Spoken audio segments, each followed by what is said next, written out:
Hello, everyone, and welcome to the third episode of SAATH's podcast series. We're thrilled to represent our representative, Shri Thanedar. Representative Thanedar was born in Belgaum, India, and overcame significant hardship before immigrating to the United States in pursuit of higher education. He earned a PhD in chemistry and later built a successful career as an entrepreneur and small business owner. A dedicated public servant, he became one of the first Indian Americans elected to the Michigan State House and now serves Michigan's 13th congressional district in the U.S. House of Representatives. Known for his progressive advocacy, he is focused on economic equity, educational opportunity, and social justice. His journey continues to resonate across the South Asian diaspora and the broader American story. Thank you, Representative Thanedar, for joining us. We're honored to speak with you today. Sure. Thanks for having me. Thank you so much. And to kind of just start off, we'd love to know about what got you into politics. You've had a very remarkable journey from India to entrepreneurship to Congress. What motivated you to take the leap into public service? Well, look, I came to United States back in 1979. I was 24 years old then, and I came with nothing. $20 in my pocket. Um, Actually, 16 because I had a couple of beers on the plane. But this country has given me so much. I came, got a PhD in chemistry.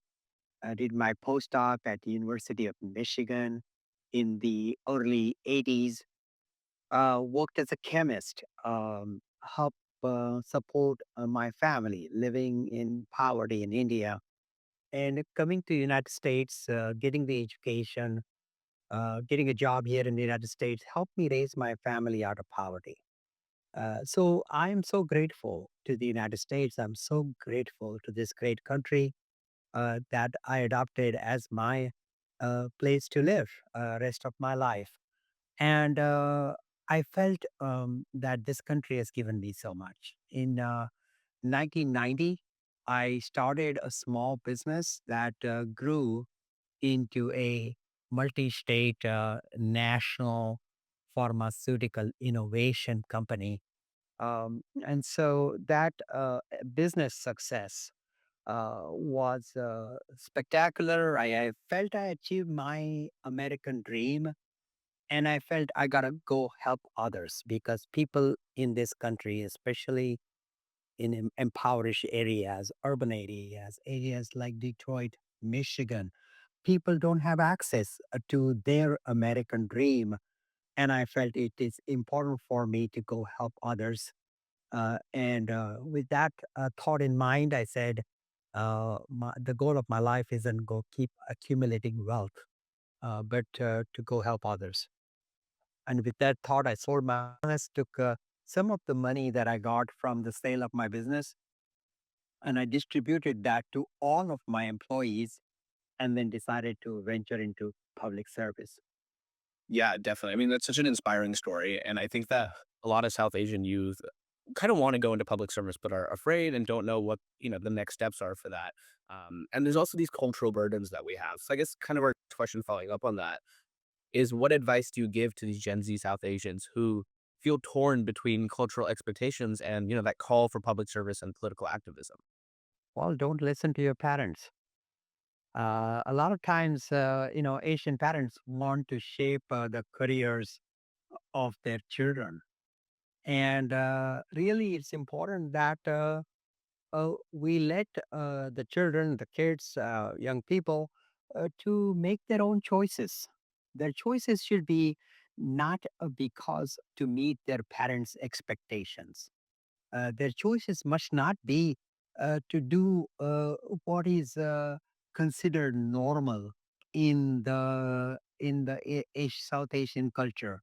They should really look in their own hearts and own conscience and say, what's the purpose of my life? What is it that I want to achieve? Do I just want to become a doctor, buy a three-car garage, and live happily ever after? Or do I really want to make a difference in this world? You got to ask that question yourself. You got to answer that question. And what's your passion? What change you want to make? And not be bound by the stereotypes or the expectations of your elders and carve a path for yourself that excites you, that motivates you, that makes your life fulfilled, makes you happy. Well, thank you so much, Congressman Thanedar, for that like really inspirational response. And we completely agree that we need to start shifting into how can we give back to this country in terms of like politics and also represent our community um, on the stage of politics. And so, kind of going off of that, after the 2024 election, a lot of South Asian youth are feeling very disillusioned with the Democratic Party.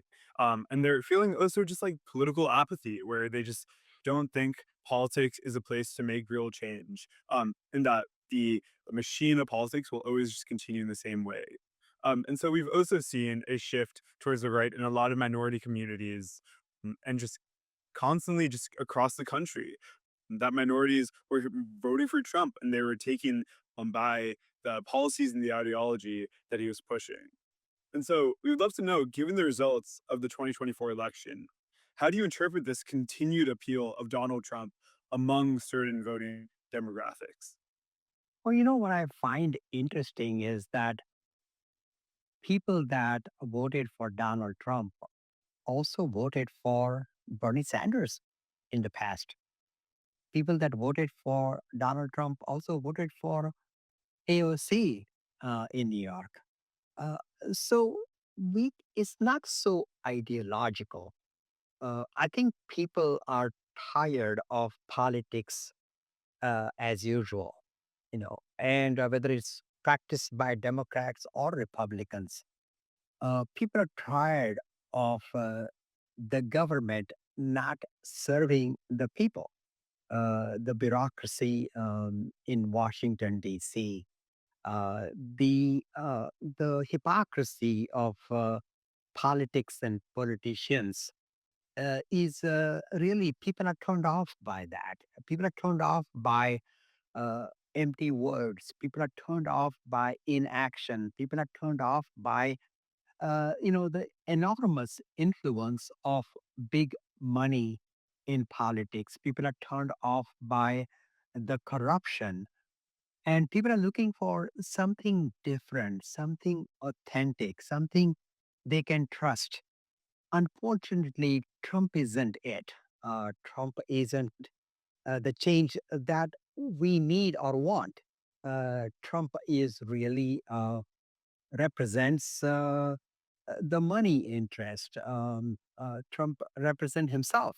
He's more for himself than um, making a change in this world. At the same time, him being different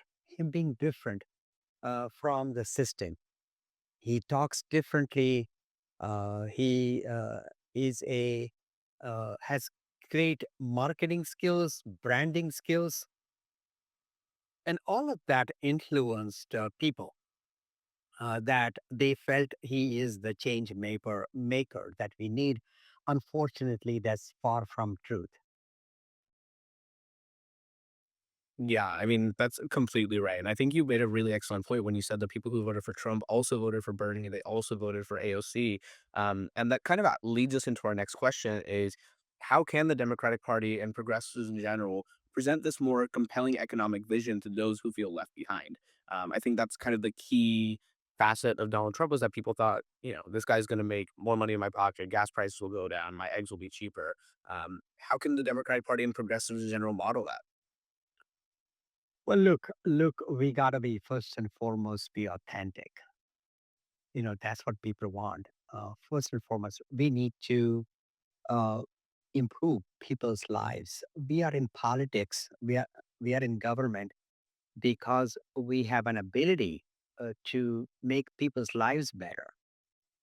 People expect us to focus on um, making things better, things more efficient. Uh, we need to cut down on the inefficiency in federal government. Uh, most people aren't just looking for a handout.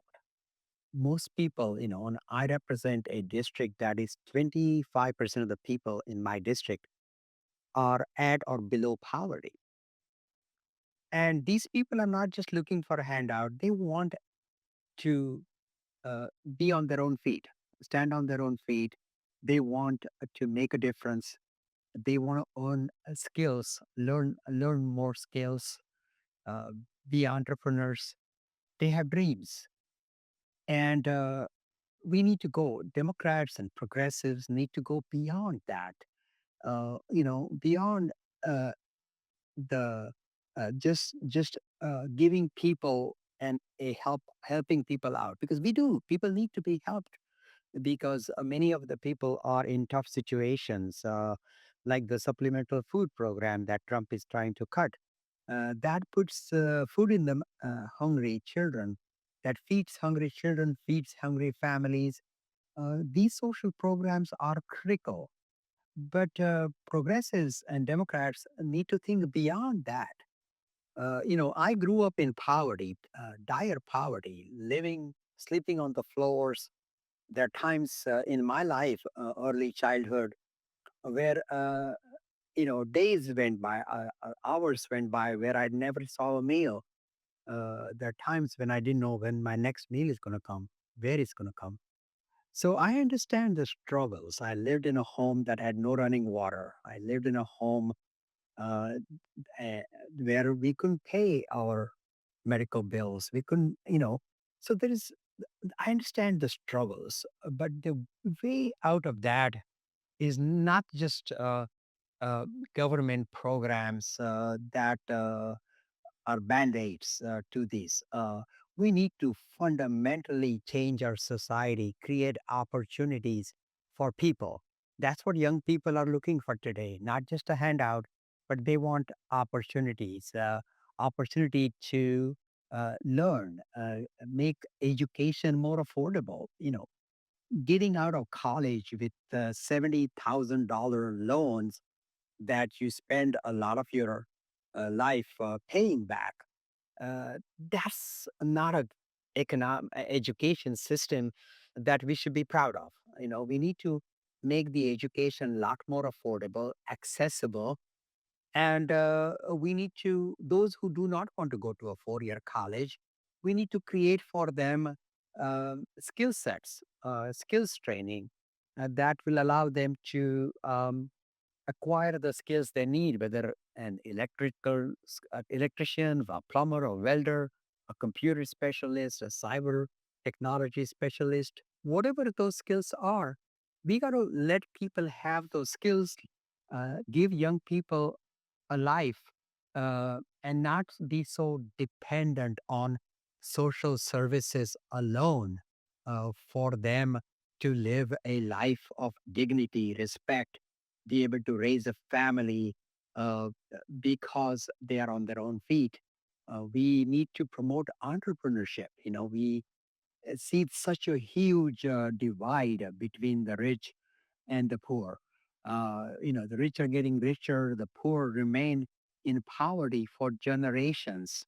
And that has to change. And Democrats and progressives have to take the lead to create those economic opportunities. More often, we need to be talking about entrepreneurship. We need to be talking about achieving our financial dreams. We need to encourage young people to dream big, dream high, and achieve those dreams. And government's job is to give that helping hand so people can stand on their own, be successful, achieve their American dream. Thank you so much, Congressman Thanedar, for that answer. And we're really excited to see like a congressman that knows the issues of his constituents by living those issues. And so, thank you so much for going into your personal story. And kind of going off of what you were saying, we also need a government that creates opportunity. Especially as like a young person, and I'm sure you can empathize this. Like education is the biggest way for us to gain opportunity, to kind of like go up in the social ladder in the U.S. and like find like the American dream and find success in this country, as you did so well. And so going off of that, as a recent alumni of the University of Michigan, we've seen like a lot of issues come up, especially with um, the abolishment of the DEI office at the University of Michigan, but also generally across the country, international students are being harmed. They're not feeling welcome on campus, and Trump is trying to get them off, especially at Harvard. Mm. And in addition to this, we're also seeing that campus has become a place where like free speech has been completely muffled, and we want campuses to be this like thriving place where people could like seek opportunity and grant funding and funding for research, but especially in the sciences, is completely down the drain as Trump is doing all these budget cuts. So kind of going off of this issue of being a student and how hard it is, we'd love to know what is your perspective on what unique challenges are South Asians and specifically South Asian students in the Midwest facing right now. Well, look, in his first term, Donald Trump spread so much misinformation, lies about immigrants. And now in his second term, he's gone even further in spreading lies, making it harder for students, foreign students, to get good quality education. He has canceled visas, reinstated them. Uh, you know, through all this hate about immigrants, all this hate about people who have come to United States looking for economic opportunity, people who have come to United States wanting to work hard, people who are like me, who are very patriotic, who love America, who want to contribute to America's success. You know, some of the more recent generations in America has forgotten that this is a country of immigrants. It is the hardworking immigrants who came, uh, and some of the people in the United States, some of the supporters of Trump, they may be sixth, seventh, eighth generation removed from the immigrant forefather or the grandfather that came to the United States. And they have forgotten the contribution of immigrants to this country's greatness. And we need uh, people to come. We need to certainly need to encourage Americans to acquire engineering degrees, science degrees, cyber security degrees, um, uh, be business people. But we don't produce. America doesn't produce enough graduates, enough skilled workforce, and our technology businesses, our universities depend on immigrants to keep America's edge on innovation, America's edge on discovery. We are the greatest country. We are the most innovative country in the world. We are the envy of the world. And for us to continue this growth and even excel in our GDP, we need to be more welcoming to immigrants. Immigrants don't take American jobs, they create American jobs. So, all of this misinformation that has been spread by Donald Trump and his uh, supporters, his administration, really is harmful to America's growth. His policies, so called America First, are harmful to America's growth. It is going to make America less advanced, less innovative. It's going to make America not the greatest in the world, but it's going to make it harder. And so the policies of this president are harming United States. And even though there's about 3.5 years left in his term, I can't wait to see his term shortened than that because the damage that is creating every day is pushing America back. Yeah, and that's a perfect note. This is our last question. So we wanted to obviously thank you for not just this podcast, but for everything you've done. But something that's been central and your name has been in the news a lot has been to trying to shorten President Trump's term. And so we wanted to just, let you use this platform as a last question. What direct message do you have? Even leading the impeachment effort against Trump, what is your strategy for this? And how do you want the Democratic Party to follow in your footsteps? And what direct message do you have for the South Asian youth who are looking up to you right now? Well, look, you got to have the courage. You got to have the courage. I knew when I decided to submit in the United States Congress 7 articles of impeachment to impeach President Donald Trump. I knew I will be attacked. I knew, uh, that's exactly what happened in social media. Trump supporters, the MAGA uh, uh, supporters attack me about my nationality. They demanded that my citizenship be canceled, that I be deported to India. Even though I am in the United States for last 46 years, I've been a United States citizen for almost 40 years. That is what they said, and their hate was loud and clear. But we really uh, cannot be intimidated. We cannot be bullied. And it is important that we stand up for the right thing to do.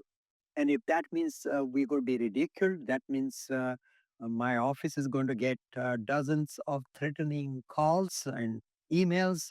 So be it. But it's important to say that Donald Trump is a quasi dictator. He's trying to be a king, and there are no kings in America. This is the greatest, biggest, largest, most powerful democracy, but our democracy is fragile, and we cannot let Donald Trump um, uh, infringe on our constitution. We cannot let Donald Trump weaken our democracy. And if that means standing up, even someone like me, an immigrant, standing up against him and say, this has to stop. This president must be impeached. And it's not about, is this the right time to do it? It's not about, is it politically convenient to do it? It's not about uh, what else should we be doing? Is this a distraction? Both in my own party and in the Republican Party, people called it a distraction. They questioned my motives. They felt, is am I doing this because of my reelection? Of course not. I have been elected twice by my constituents. I won every election in Detroit, 7 elections that I ran. So it's not about my personal interest. It's about doing the right thing, standing up and saying that we got to protect our democracy and not worry about do we have the votes, not worry about uh, what is this going to do to my election or our politics. Just do the right thing. And we got to stand up and we got to have that courage. We got to be brave enough to do that and accept the consequences of standing up for our rights. Yeah, I mean, that's just a perfect way to end this. I think you're right. And that's a message that I think will resonate with South Asian youth and around the world that you have to be able to understand to make change that has come with personal sacrifice. So thank you so much, Representative. And that's a wrap on today's conversation with the incredible Representative Shri Thanedar. Thank you so much, Representative, for reminding us why South Asians belong at every single table where decisions are made. If this episode got you fired up and ready to take political action, share it with your community, your family WhatsApp group, your neighborhood auntie, and everybody that you can.